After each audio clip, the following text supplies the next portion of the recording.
Jérôme Leroy d'un côté, Philippe Brunel de l'autre. Deux nordistes avec le brassard de capitaine un soir de derby, mais pour le Lensois, il s'agit d'une première. Un derby pas comme les autres, pour lequel le Stadium Nord a presque fait le plein, 18 000 spectateurs. Des spectateurs rapidement plongés dans le vif du sujet. La première percée de John Utaka dès la 16e minute est la bonne. Le Nigérian efface Raphaël et trompe Maliki. Entame de match idéal pour le RC Lens. Le derby est lancé, il est presque relancé. Une minute plus tard, quand Odem Wingy profite de cette erreur de Cubillier, mais ne cadre pas sa frappe. En première mi-temps, c'est Lens qui fait la loi. Gillot a choisi d'aligner Leroy et Carrière sur les côtés. Une animation offensive payante. L'ancien Lyonnais notamment réalise son meilleur match depuis longtemps. J'ai pris du plaisir à jouer et je carbure au plaisir. Quand on joue au sol, en mouvement, en général, je vais pas dire que j'ai pas trop de difficultés, mais c'est mon style de jeu, c'est le jeu que j'affectionne le plus. Et c'est aussi le jeu pratiqué par l'ensemble de ses partenaires.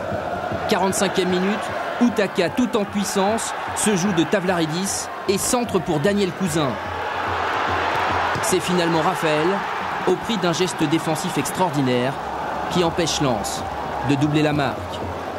À la pause, Francis Gillot est confiant. Mais au retour des vestiaires, son homologue lillois lui a réservé une surprise. Claude Puel a fait rentrer Moussilou tout en laissant Odem Wingy. Pour la première fois depuis le début de saison, les deux attaquants vont jouer ensemble toute une mi-temps. C'est vrai que c'était...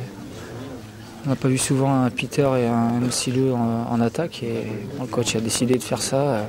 C'est qui a senti le bon moment de le faire et puis bon, ça a bien marché. Je pense que Mouss est bien rentré dans cette deuxième mi-temps.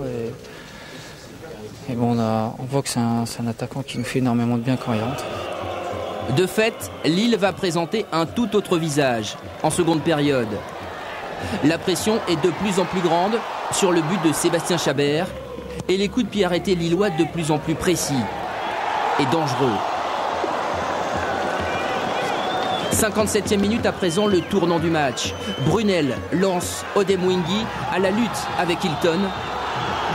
L'arbitre, Monsieur Garibian, estime que le Brésilien fait faute et accorde un pénalty. La sanction paraît sévère, les images ne permettent pas d'être catégoriques.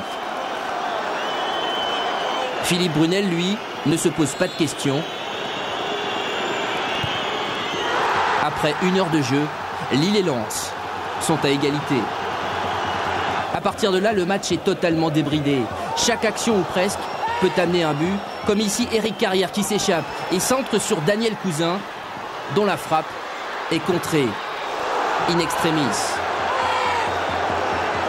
5 minutes plus tard, nouveau coup franc pour Lille. Sébastien Chabert ne parvient pas à saisir le ballon. Bodmer en profite. Le LOSC repasse devant.